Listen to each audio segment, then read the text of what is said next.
Мы пронесем через года.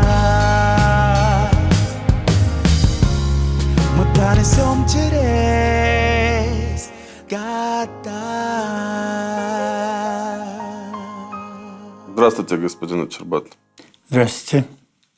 Всемирная ассоциация выпускников продолжает съемку видеофильмов о выдающихся выпускниках советских, российских вузов, которые получили высшее образование и добились в своих странах достаточно больших успехов. Мы благодарим, что вы дали согласие, и этот фильм будет именно о вас.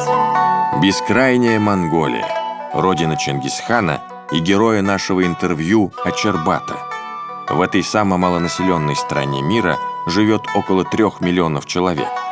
Современная Монголия – удивительный пример, как страна и верна вековым традициям, и открыта передовым тенденциям современности. Государство уважает и кочевой образ жизни населения, уклад, сохранившийся со времен Чингисхана, и, с другой стороны, надежно строит современную реальность, особое внимание уделяя развитию образования. Выпускник Санкт-Петербургского горного университета Пунслам Маагиин Ачербат уверенно вписал свое имя в историю современной Монголии. Ачербат много лет отдал становлению горной промышленности своей страны и стал первым президентом Республики Монголия. Ачербат, а что это за имя такое? И что оно обозначает? Ну, Ачербат – это, с одной стороны, религиозная символика. Да? Это благородство, это чистота, вот в таком духе. А в минералогическом плане это Ачир – это алмаз. Ачир – это алмаз. Бат – это крепкий. Слово «крепкий», если в переводе на русский «крепкий». Получается крепкий алмаз. Ну, вот такое у меня сочетание, я не знаю, вот это… Помогает в жизни сочетание? Да, ну, так… Говорят, имя ведет по жизни. Ну, если так, то меня именно так и ведет вот это. Ленинградский горный институт, ныне Санкт-Петербургский горный университет, основан в 1773 году по указу Екатерины II, и это стало днем рождения высшего технического образования России. Крупнейшая в стране лабораторно-техническая база, сильный педагогический состав, студенты, аспиранты, молодые ученые, а это около 10 тысяч человек, активно занимаются исследовательской и изобретательской деятельностью. Санкт-Петербургский горный – это уникальная техническая школа, один из образцовых вузов России и один из мировых лидеров образования в области минерально-сырьевого комплекса. Вы закончили школу и сразу после школы приехали учиться в Ленинград. Ну, мы с Завханского аймака приехали в Ламбатор. Здесь поступал в начальную школу, закончил 10-летку. Потом, ну, когда заканчивал с отличием, Советский Союз без конкурса на вуз Советский Союз сказали. Ну вот, спрашивали, какая специальность. Ну, я вообще-то несколько так умел сочинить. В литературном плане какое-то было увлечение. Но меня, так сказать, государство направило именно технический вуз. И так я попал в Ленинградский горный институт. Молодой выпускник школы приезжает в Ленинград. Да. Самое яркое ваше впечатление? Ну, вообще, это очень интересно. Это русские люди, это очень, ну, народ читающий. Везде бы мы не ходили по паркам, когда они сидят там на скамейках, читают. Когда мы заходим в автобус или троллейбус, сидят, читают. Даже стоя, и то читают. Ну, метро и прочее. Ну, в общем, первое впечатление такое, что это народ читающий. Впечатляющая картина для нас, монголов. Помните ли вы первого своего преподавателя? Обязательно. Но получилось так, что в первых числах сентября русские ребята, студенты уехали на уборку урожая, картошка. А мы за это время остались изучать русский язык. Это поток на нас, на 5 человек. Преподаватель Дмитрова Зоя Константиновна, опытный преподаватель, знала, видимо, как, что давать иностранцам, поступающим в вуз. Мы без подготовительного факультета сразу поступили на первый курс. Поэтому такая подготовка была очень полезна и необходима. И мы получили очень много за этот короткий срок. Мы вообще были всегда вместе. Не только в аудитории, на лекциях, на практических занятиях. Мы были вместе эти праздники, мы гуляли по городу, по местам достопримечательностей. И, значит, они как? Ребята, когда на каникул едут домой, русские, так они привозят картошки, лук и салу там. И мы все время ели вместе. А мы там не ездили домой, потому что у нас каникулы, расстояние, как вы знаете, большое. И так что с ребятами, что они привезли, мы все делили по-братски. Учиться было легко, сложно? Ну, знаете, вообще-то тяжеловато было. Тяжеловато было, значит. Не хотелось все бросить и уехать домой? Да нет, ну что вы, это так нельзя. Это наказ родителей, значит, учиться хорошо, чтобы получить образование. И наказ учителей наших школ. Так? Ну, еще наказ партии. Ну, ты же ведь тебя направляют на братскую Советский Союз, чтобы получить высшее образование, хорошо учиться, получить очень качественное образование и так далее. Мы же при всем этом не имели и даже в мысли не приходило о том, что это тяжело, это как-то отказаться от учебы и так далее. Надо было? Надо. Учиться все. И притом хорошо учиться. Молодой специалист, инженер, возвращается в Монголию. Трудно было найти работу? Ну, так получилось. Я не знаю, это ирония судьбы. Меня после института взяли в министерство работником горной промышленности. Но вы знаете, вот те годы, 60-е, специалистов-то национальных по горной отрасли не так много. Это мы одни из первых выпускники. Поэтому я приехал в декабре, в конце декабря, в начале января вообще-то 66-го, и меня сразу взяли. И я там работал, ну, вы знаете, с института, там, чиновником министерства. Это тяжело. Это тяжело было. Ну, ничего, год проработал там, и меня на следующий год назначил главным инженером Шеренгойского угольного разреза. Это большой разрез. Подобный разрез в Монголии был первый. Сложное предприятие угольное, первый такой. Но туда меня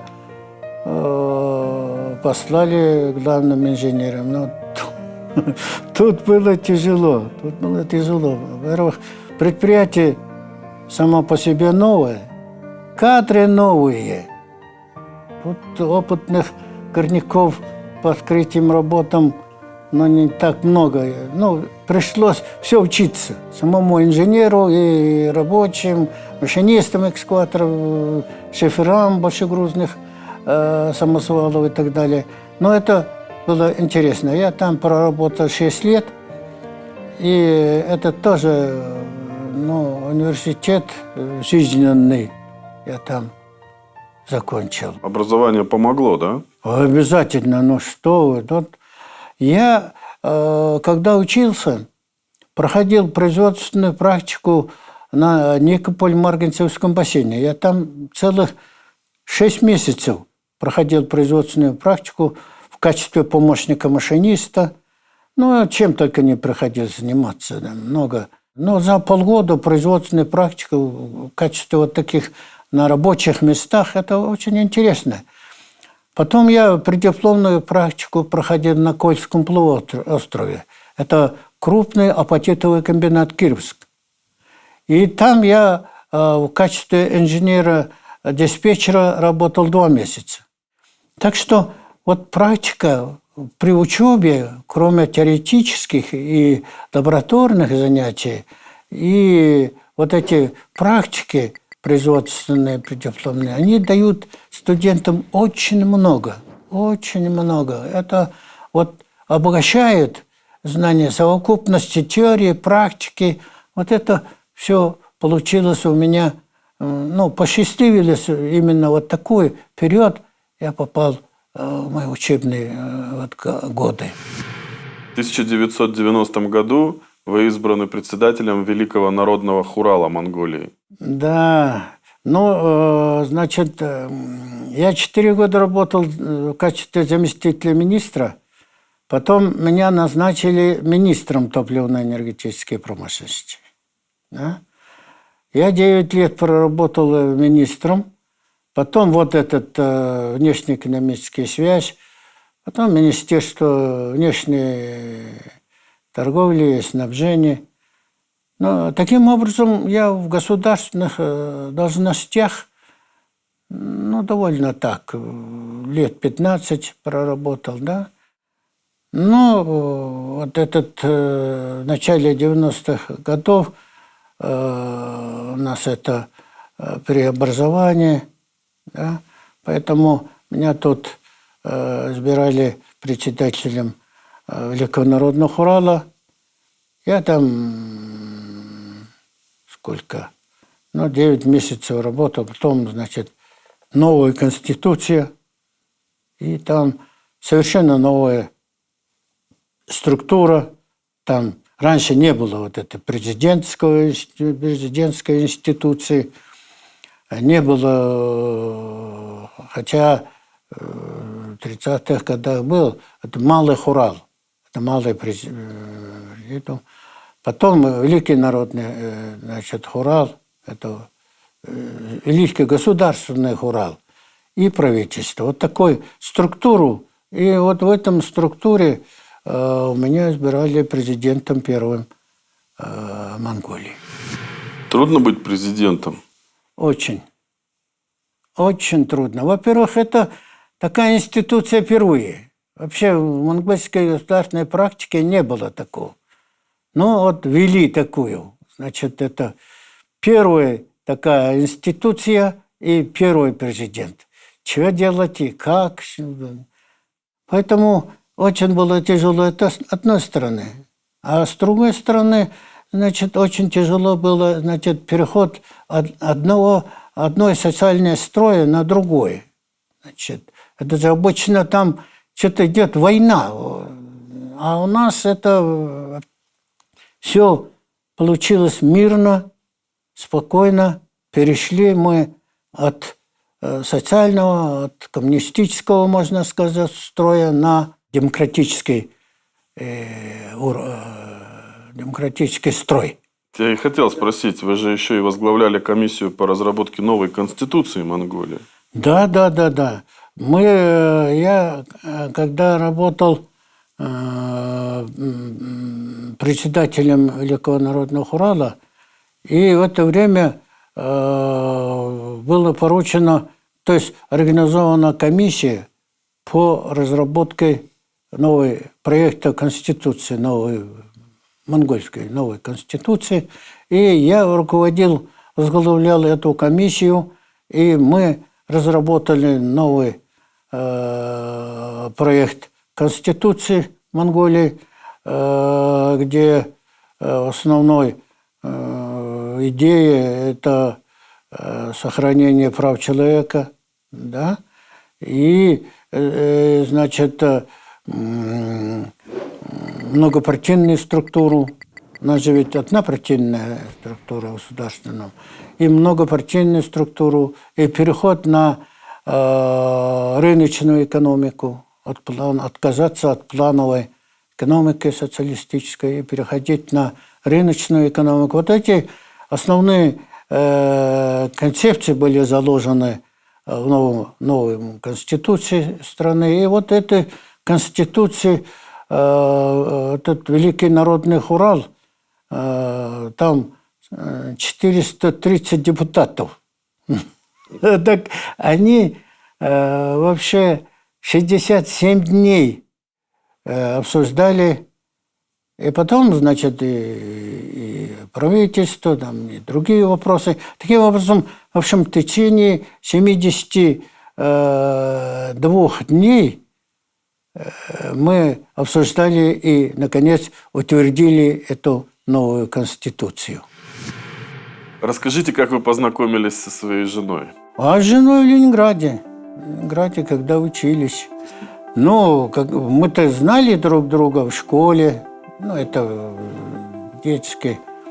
Только вот в лицо знаем, друг друга знали. А когда приехали учиться, я раньше приехал учиться в институт, а Цивильма, моя будущая супруга, она приехала года позже на техникум. Ну, там в Ленинграде мы общежитие рядом. Так, вообще-то, общались. Ну, 26 ноября у нас День Республики. И наше землячество большое было в Ленинграде. Там больше 500 учащихся монгольских. Ну, в многих вузах Ленинграда. И мы собирались отмечать этот праздник.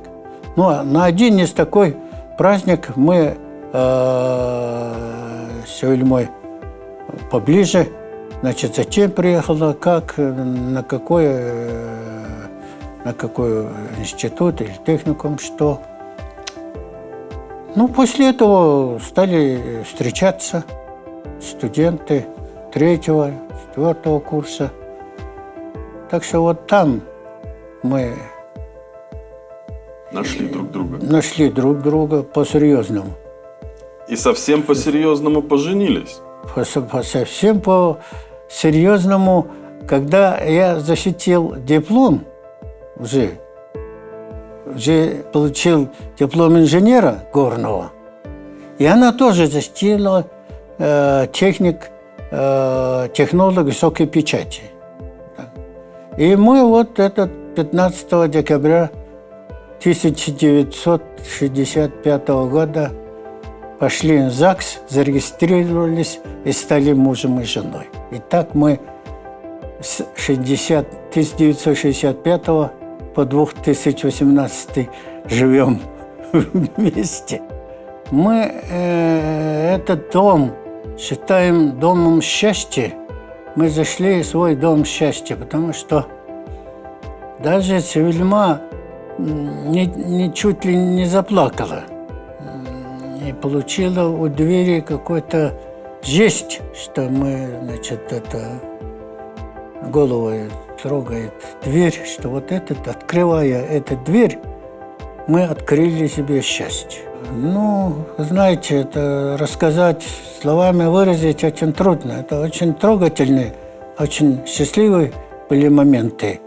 Мы находимся там, где 53 года тому назад действительно здесь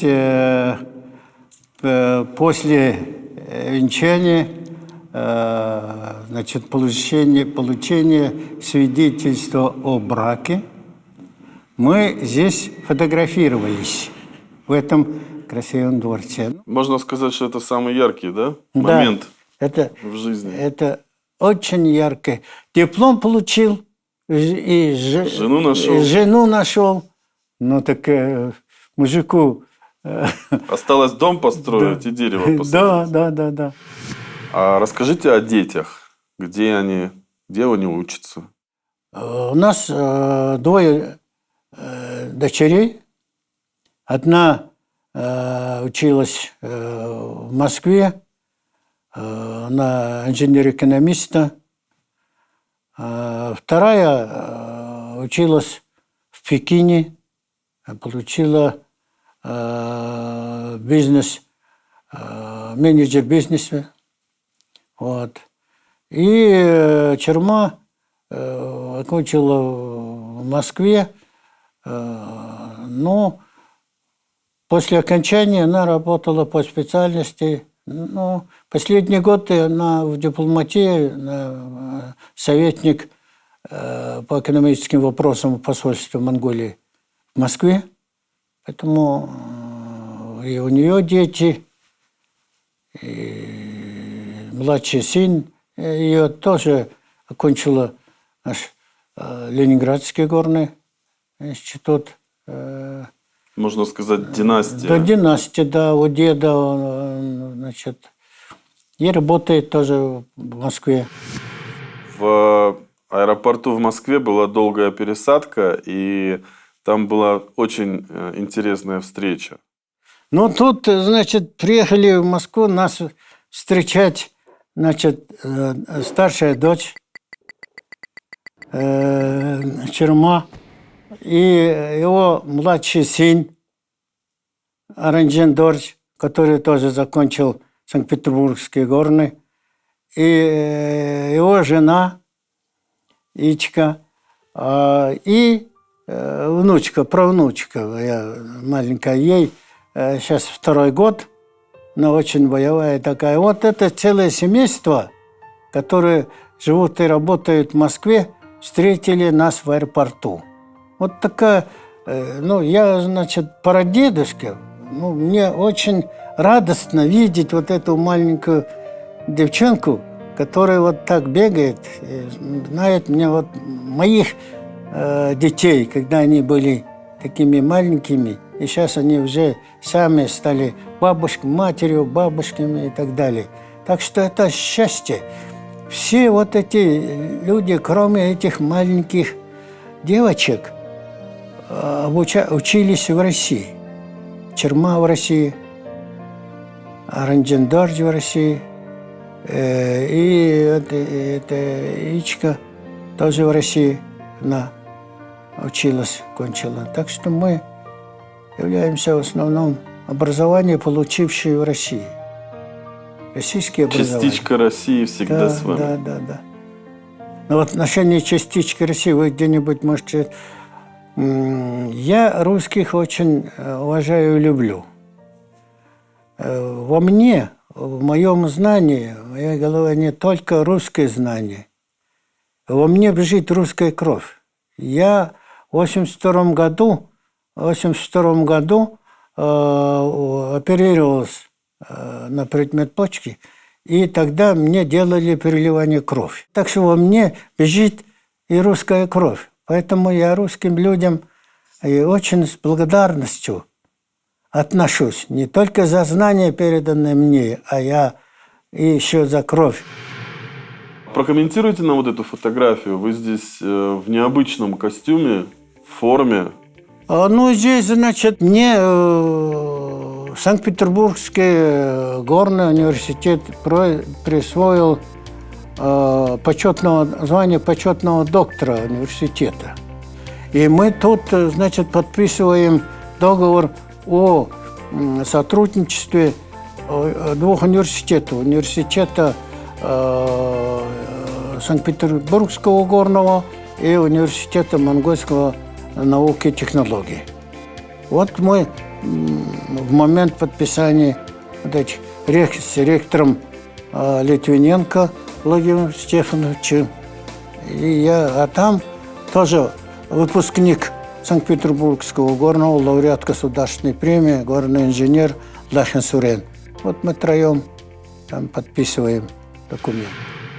Сегодня вы занимаетесь общественной работой и продолжаете заниматься наукой. Да, Но я член Академии наук Монголии,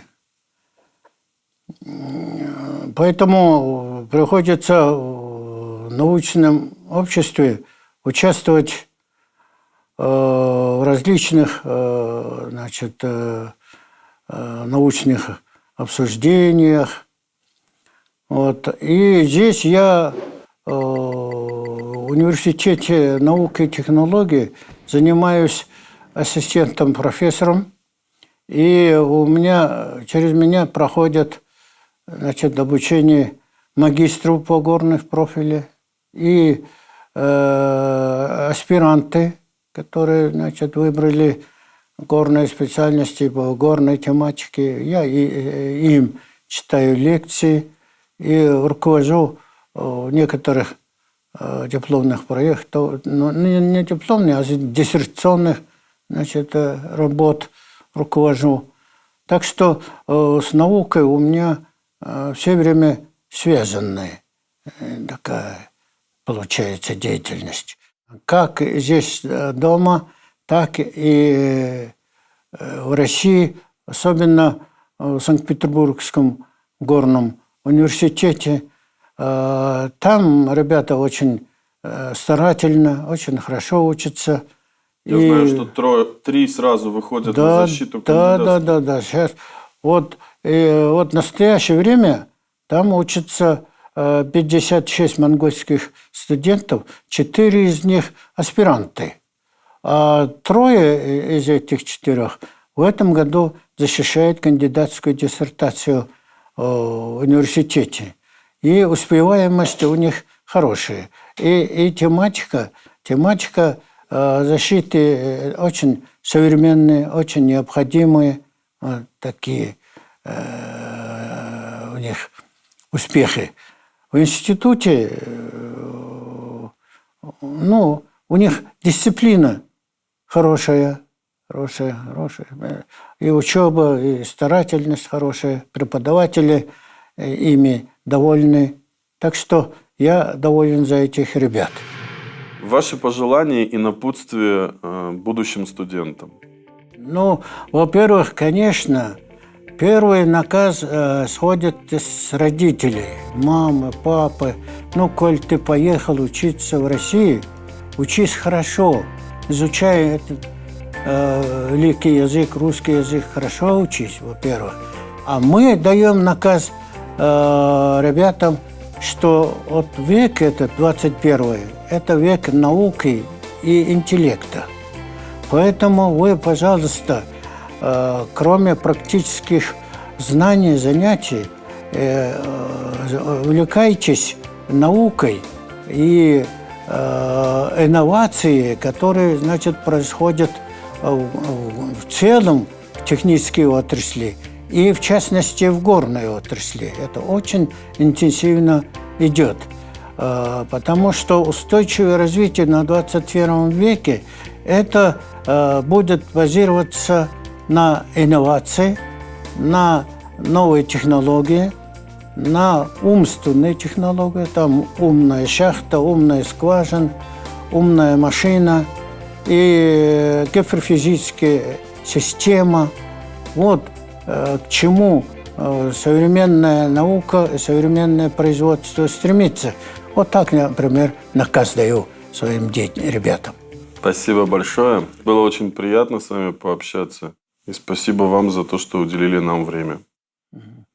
Я вам тоже желаю успехов этой Всемирной ассоциации выпускников, потому что очень многие учились в советских, учатся в российских вузах, они получают очень высокий уровень образования. Вы знаете, у нас даже бывало так, что мы иностранными специалистами работаем в области геологии, и те, специалисты иностранные, которые приезжают работать на разведку, они знают один предмет, если бурение, то только по бурению. А советский выпускник, российский, они не только по бурению, они целую технологию геологоразведочных работ знают. А когда иностранные специалисты такого не имеют возможности, они только по бурению и так далее. Узкая Так что специализация. узкая специализация. А широкая специализация, вы знаете, это горное дело, оно очень, очень в широких аспектах вообще-то приходится отвечать на не поставленные, на встречающиеся различные природные задачи. Так что вообще качество обучения российских вузов, по-моему, очень высокое. Надо только успеть их осваивать.